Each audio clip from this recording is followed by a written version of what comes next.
Hello everyone, good morning to all of you. Welcome to Logic पाठशाला।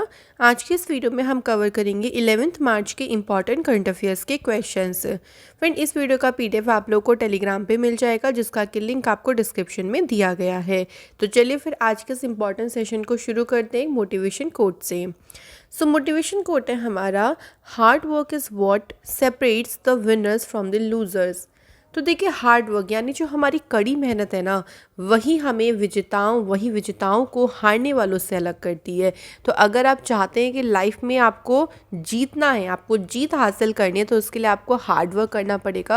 और अगर आप हार्ड वर्क नहीं करोगे तो आप लूज़र कहलाओगे। तो ये आप पे डिपेंड करता है कि आप क्या चाहते हैं, जीतना चाहते हैं, हारना चाहते हैं। तो यही आपको क्या करना है, इसके लिए हार्ड वर्क करना पड़ेगा। तो चलिए शुरू करते हैं क्वेश्चन नंबर पहले से। फर्स्ट क्वेश्चन में देखिए पूछा गया है, India and which country is going to hold ministerial dialogue on trade and investment.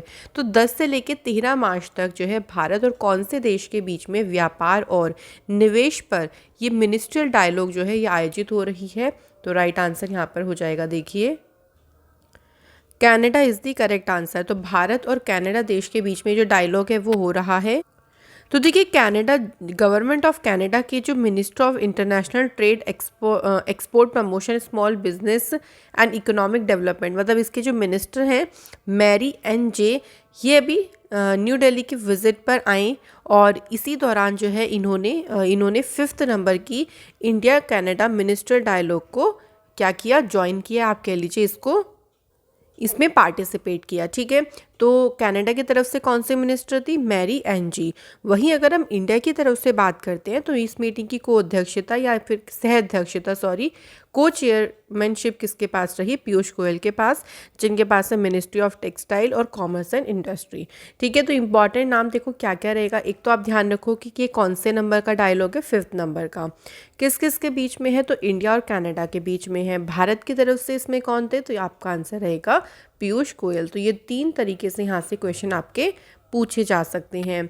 कुछ और बात करें तो देखिए, हाल ही फिलहाल में कुछ टाइम पहले ही जापान और इंडिया के बीच में एक बायलेटरल स्वैप एग्रीमेंट हुआ था, जिसमें जो अमाउंट है उसको रिन्यू किया गया 75 बिलियन यूएसडी के लिए किया गया। इसके अलावा देखिए, ऑस्ट्रेलिया और जापान के बीच में एक डिफेंस एग्रीमेंट हुआ था चाइना को काउंटर करने के लिए।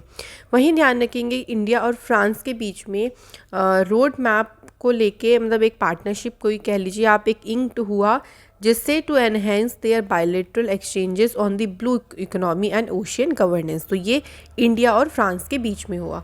तो ये कुछ एग्रीमेंट्स मैंने आप लोगों को बता दिए कि ये भी हाल फिलहाल में ही हुए हैं। कनाडा से ध्यान रखिएगा कि कनाडा के जो प्राइम मिनिस्टर हैं जस्टिन ट्रूडेau, उन्होंने इमरजेंसी एक्ट को प्रवोक किया और 50 सालों में यहाँ पहली बार इमरजेंसी एक्ट को लगाया गया। तो ये याद रखिएगा आप लोग, इम्पॉर्टेंट न्यूज़ है। नेक्स्ट न्यूज़ की तरफ बढ़ते हैं। तो which country scientist has developed an electrocatalyst system for energy efficient hydrogen production, यानी ऊर्जा कुशल हाइड्रोजन उत्पादन के लिए ये जो सिस्टम है, इसे किस देश के साइंटिस्ट ने डेवलप किया है। आंसर हो जाएगा यहाँ पे, देखिए फ्रेंड, इंडिया।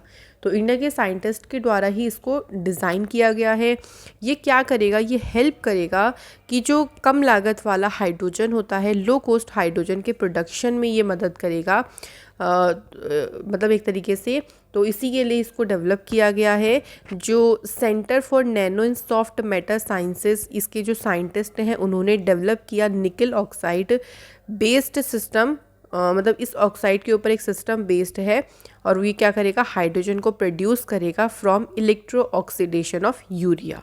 ठीक है, तो ये प्रोसेस पूरी रहेगी। हमें इसकी प्रोसेस के बारे में एग्जाम में नहीं पूछेंगे, सिर्फ यहाँ पूछा जाएगा, देखो कि कौन सी कंट्री के साइंटिस्ट ने इसे डेवलप किया है।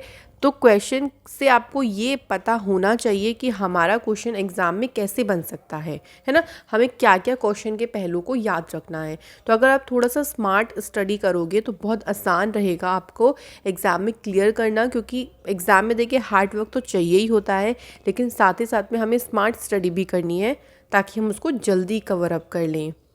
नेक्स्ट हमारा क्वेश्चन है, which of the following has been elected as the new president of South Korea. हाल ही में देखिए साउथ कोरिया के नए राष्ट्रपति के रूप में किसे चुना गया है।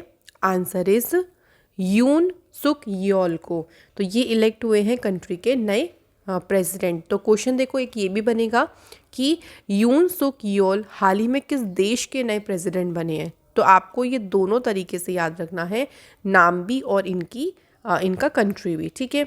तो यून सुक योल ने ली जा मियोंग को डिफीट किया और ये मई के टाइम पे ऑफिस को ज्वाइन करेंगे अपने सिंगल 5 ईयर टर्म के लिए और रिप्लेस करेंगे ये मून जे इन। इनसे पहले कौन थे? मून जे इन, जो कि 2017 से यहाँ पे प्रेसिडेंट का पद संभाल रही हैं। तो याद रखिएगा अभी ये साउथ कोरिया के बने। हाल फिलहाल में देखिए और भी अपॉइंटमेंट हुए प्रेसिडेंट और प्राइम मिनिस्टर के रिगार्डिंग, थोड़े से हम लोग रिवाइज कर लेते हैं।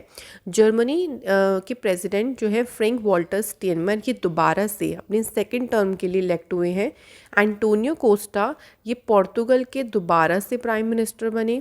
शियोमारो कास्त्रो ये होंडुरस देश की पहली फीमेल प्रेसिडेंट अपॉइंट हुई हैं। और उसके बाद देखिए बारबाडोस के जो प्राइम मिनिस्टर है मिया मोतले, ये सेकंड कॉन्सिक्यूटिव टर्म मतलब लगातार दूसरी बार इन्होंने जीत हासिल करी। डेनियल ओर्टेगा ये 5th टर्म के लिए निकारागुआ के प्रेसिडेंट बने। और अली खान इस्माइलोव ये हाल ही में कजाकिस्तान के प्राइम मिनिस्टर अपॉइंट हुए हैं। तो एक ना एक क्वेश्चन तो यहाँ से आपका ज़रूर ही बनेगा, देखिए प्राइम मिनिस्टर और प्रेसिडेंट से, ठीक है। तो आप लोग ये थोड़े रिसेंट वाले ज़रूर याद रखें। नेक्स्ट हमारा क्वेश्चन है which of the following organization is organizing Sahityotsav event from 10 to 15 March in New Delhi. तो 10 से लेके 15 मार्च तक का ये जो कार्यक्रम है वो चलेगा, कहाँ पर चलेगा? न्यू दिल्ली में चलेगा, ये भी ध्यान रखिएगा। अब इसमें पूछा गया है कि इस कार्यक्रम को आयोजित कौन कर रहा है। तो बात करते हैं, तो राइट आंसर हो जाएगा साहित्य अकादमी। तो साहित्य अकादमी के द्वारा इस प्रोग्राम को, इस इवेंट को आयोजित किया जा रहा है। साहित्य अकादमी अवार्ड्स भी प्रेजेंट किए जाएंगे, मतलब आज ये जो है 11 मार्च को अवार्ड दिए जाएंगे 24 विनर्स को। 3 दिन का ये नेशनल सेमिनार है और ये 13 से लेके 15 मार्च तक जो है सेमिनार चलेगा। इस सेमिनार के दौरान जो जितने भी डेज़ की जो बुक्स हैं, अकेडमी बुक्स हैं, उनकी भी जो है यहाँ पे एक एग्जीबिशन लगेगी, प्रदर्शनी लगेगी। तो देखो क्वेश्चन क्या पूछा जाएगा, एक तो याद रखेंगे कि साहित्य अकादमी अवार्ड कितने लोगों को दिया जाएगा? 24 विनर्स को। ये जो पूरा इवेंट है इसको ऑर्गेनाइज कौन कर रहा है? तो साहित्य अकादमी से ऑर्गेनाइज कर रहा है, ठीक है। तो ये आपको ध्यान रखना है। नेक्स्ट हमारा क्वेश्चन है the 3rd edition of the national youth parliament festival is being held in which city. तो तीसरे नंबर का जो ये नेशनल यूथ पार्लियामेंट फेस्टिवल है ये कौन से शहर में आयोजित किया जा रहा है? तो राइट आंसर हो जाएगा न्यू दिल्ली। अब देखो क्वेश्चन में एक क्वेश्चन छुपा है, वो क्या है कि इसका कौन सा एडिशन है? ये इसका तीसरा एडिशन है, ये ध्यान रखिएगा। अब देखो इसमें जो youth affair and sports minister of state है, कौन है? निशिथ प्रमाणिक। इन्होंने जो भी पार्टिसिपेंट्स थे उनको सर्टिफिकेट भी डिस्ट्रीब्यूट करेंगे। बस इस दौरान जो भी पार्टिसिपेट करेंगे इस फेस्टिवल में, इस फेस्टिवल का मेन ऑब्जेक्टिव ये है कि जो यूथ है ना उसकी वॉइस को सुनना, यूथ की आवाज़ को सुनना, जो आने वाले वर्षों में जो अलग अलग उनके करियर्स होंगे, लाइक पब्लिक सर्विस को अगर मान लें वो ज्वाइन करना चाहते हैं तो उनकी आवाज़ को सुनना है, वो क्या कहना चाहते हैं, उनके क्या पर्सपेक्टिव है, क्या उनके थॉट्स हैं। तो ये इस फेस्टिवल का पूरा मेन उद्देश्य था। अगला क्वेश्चन है हमारा who has approved the establishment of the world health organization global centre for traditional medicine at Jamnagar Gujarat. तो देखिए गुजरात के जामनगर में जो विश्व स्वास्थ्य संगठन global centre for traditional medicine है, इसकी स्थापना को किसने मंजूरी दी है? आंसर हो जाएगा नरेंद्र मोदी जी के द्वारा। तो एक कैबिनेट बिठाई गई थी जिसकी चेयरमैनशिप नरेंद्र मोदी जी के पास थी, उनके द्वारा ही यहाँ पे इसकी स्थापना को मंजूरी दी गई है। अब इससे होगा क्या, देखो ये जो मूव है ना ये हेल्प करेगा to develop norms, standards and guidelines. कुछ रिलेवेंट ऐसे टेक्निकल एरियाज़ हैं ना जहाँ पे स्टैंडर्ड्स को डेवलप करने में जो है इससे मदद मिलेगी। तो याद रखिएगा, आपको ये भी पूछ सकते हैं कि इस सेंटर की स्थापना कहाँ पर की जाएगी, तो गुजरात के जामनगर में की जाएगी, ये भी ध्यान रखिएगा। बात करें WHO यानी वर्ल्ड हेल्थ ऑर्गेनाइजेशन की, जिसकी स्थापना हुई 7 अप्रैल 1948 को। इसका हेडक्वार्टर है जेनेवा स्विट्ज़रलैंड में और इसके जो डायरेक्टर जनरल है उनका नाम है टेड्रोस एडनॉम। अगला क्वेश्चन है, who has inaugurated India's largest floating solar power plant constructed. देखिए, सबसे बड़े तैरते सौर ऊर्जा संयंत्र का निर्माण किसने किया है, मतलब यहाँ पे निर्माण हटा दीजिए, यहाँ पे आएगा इनॉग्रेशन किसने किया है, ठीक है, मतलब उद्घाटन किसने किया, ये इस तरीके से आएगा थोड़ा सा, ठीक है। भारत के सबसे बड़े तैरते हुए, अब इसका कंस्ट्रक्शन चल रहा है और इसके ऊपर देखिए लगभग 150 करोड़ रुपए का खर्चा रहेगा और इसका जो उद्घाटन है तमिलनाडु के चीफ मिनिस्टर MK स्टालिन के द्वारा किया गया है। अब आप समझ ही गए होंगे कि ये जो फ्लोटिंग प्लांट है ना, ये एस्टेब्लिश भी कहाँ पे होगा, तो तमिलनाडु में थुट्टुकुडी जगह है, वहाँ पे इसकी जो स्थापना है वो की जाएगी।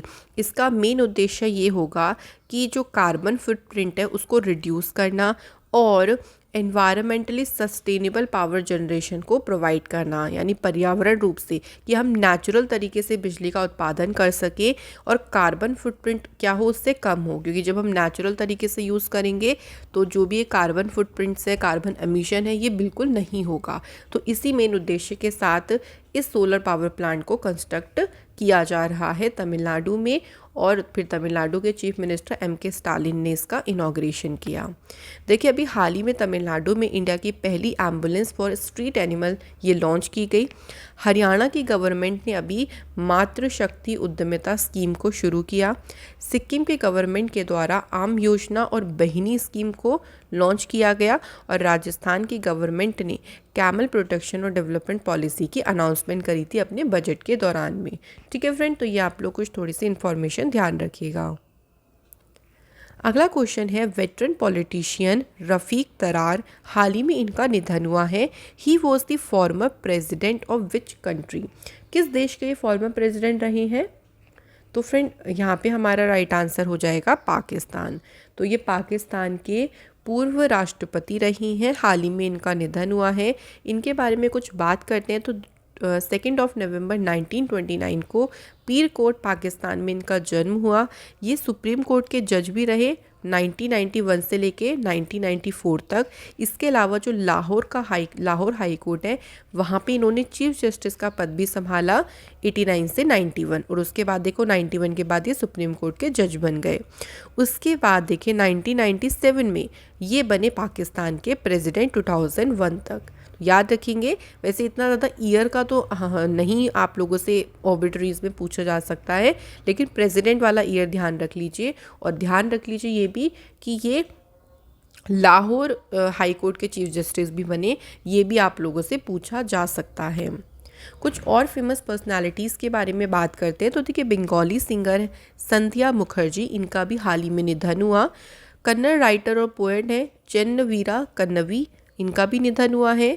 Freedom fighter and Gandhian social worker Shakuntala Choudhary pass away and Orissa first tribal chief minister Hemananda Biswal, इनका भी हाल ही में निधन हुआ है। तो ये कुछ इंपॉर्टेंट, क्योंकि देखिए फेमस पर्सनालिटीज़ जो होते हैं ना उनके आपको ओबिट्रीज के बारे में पूछा जा सकता है।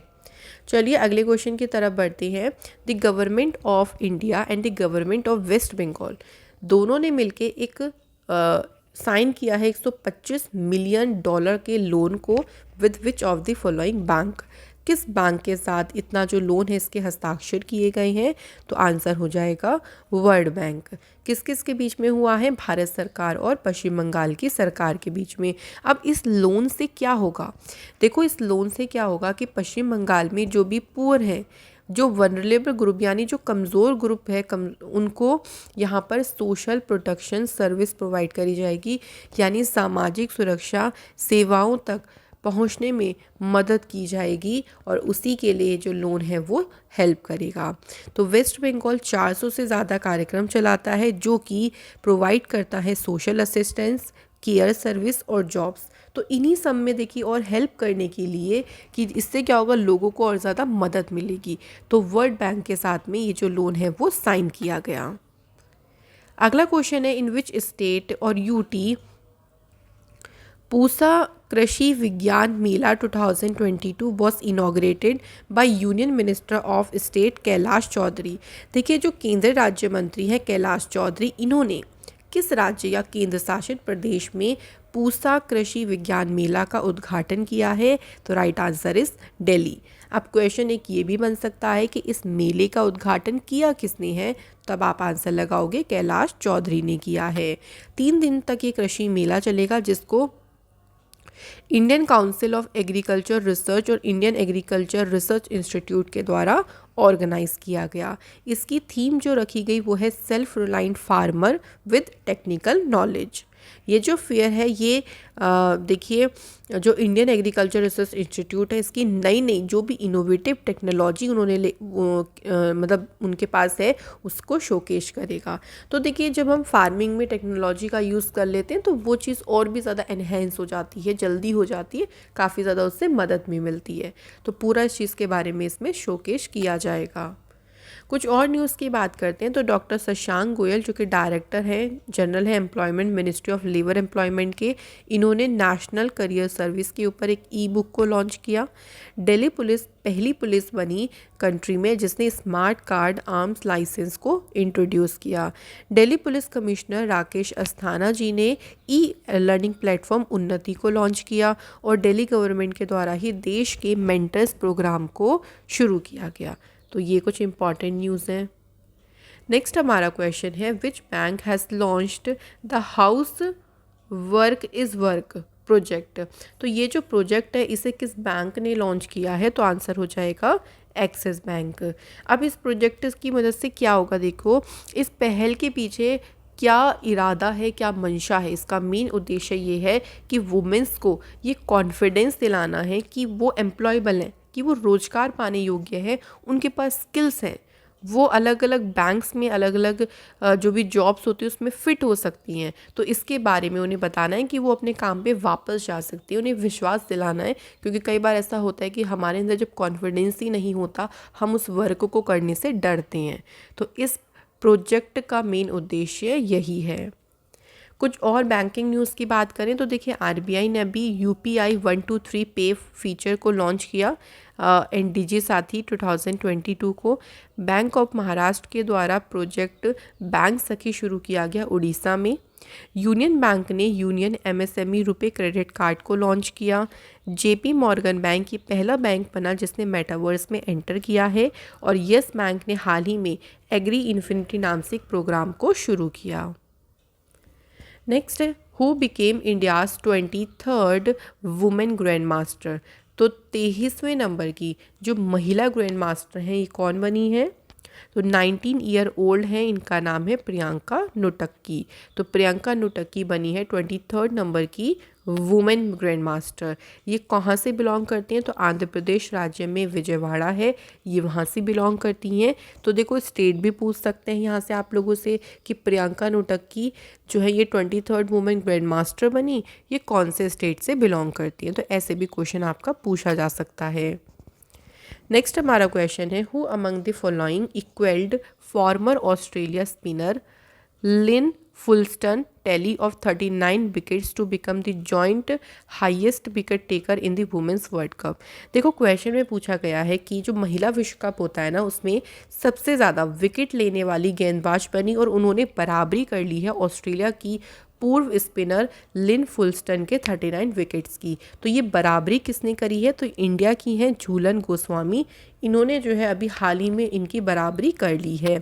इन्होंने ये जो अचीवमेंट हासिल करी है न्यूजीलैंड के अगेंस्ट में जो अभी मैच हुआ था 50 ओवर का, उसके दौरान उन्होंने केटी मार्टिन को आउट किया और ये उपलब्धि उन्होंने हासिल करी। ठीक है फ्रेंड, तो याद रखेंगे इनका नाम झूलन गोस्वामी। अगला क्वेश्चन है, who broke his own world pole vault record. मतलब उन्होंने खुद का ही जो पोल वॉल्ट रिकॉर्ड है उसे ब्रेक किया है विद अ 6.19 मीटर क्लियरेंस के साथ में at the Belgrade indoor meeting. तो इनका नाम हमें बताना है, इनका नाम है मोंडो डुप्लेंटिस। तो इन्होंने खुद का ही जो है वो रिकॉर्ड ब्रेक किया है। Olympic champion Mondo Duplantis broke his own world pole record with a 6.19 metre clearance. ये अब 18 मार्च से जो विश्व इंडोर चैम्पियनशिप शुरू हो रही है उसमें पार्टिसिपेट करेंगे, यानी इन्होंने क्वालिफाई कर लिया है। तो फ्रेंड ये थे हमारे आज के सभी इंपॉर्टेंट क्वेश्चंस। चलिए अब रिवीजन पोर्शन करते हैं। मैंने कुछ पुराने करंट अफेयर्स रखे हैं आज रिवीजन में, क्योंकि कल मैं आशा करती हूँ कि आप सभी को याद ही होंगे। तो हम पुराने करंट अफेयर्स करते हैं थोड़े से। इंडिया और कौन से देश के बीच में, ये तो मैंने अभी आपको बताया रिवीजन पार्ट में। तो देखो रिवीजन पार्ट से यही हमें फ़ायदा होता है कि अगर हम वो भूल भी गए होंगे ना, तो अब आपको ये क्वेश्चन याद रहेगा कि किसके बीच में ये बायलेटरल स्वैप एग्रीमेंट हुआ। तो आपका आंसर हो गया यहाँ पे जापान के बीच में। Who launched the Stree Manorakshak project for capacity building of one stop centre. ये जो स्त्री मनोरक्षक परियोजना है इसका शुभारंभ किया है स्मृति ईरानी जी ने। इंडिया की रैंक बतानी है in this 17 sustainable development goal index. तो इंडिया की जो इसमें रैंक रही है वो 120 नंबर पे रहा है भारत। और इस लेटेस्ट रैंकिंग के साथ में भारत सिर्फ पाकिस्तान को छोड़ के, क्योंकि पाकिस्तान की रैंक है इसमें 129, जितनी भी साउथ एशियन की कंट्रीज़ है ना उन सभी से भारत जो है वो पीछे हो गया है। Which of the following union minister जिन्होंने इलेक्ट्रॉनिक बिल प्रोसेसिंग सिस्टम को लॉन्च किया है। तो फाइनेंस मिनिस्टर निर्मला सीतारमण जी ने इसे लॉन्च किया।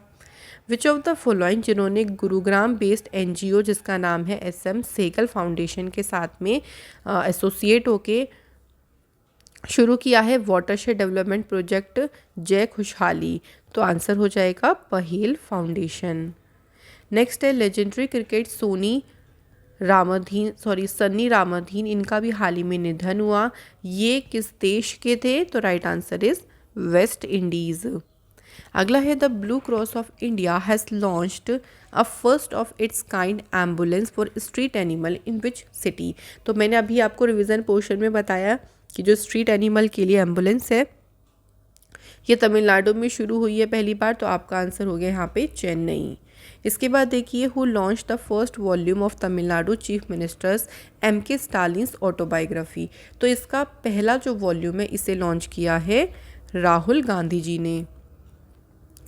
The millennial Yogi a modern day parable about reclaiming one's life, ये पुस्तक लिखी है दीपम चटर्जी ने।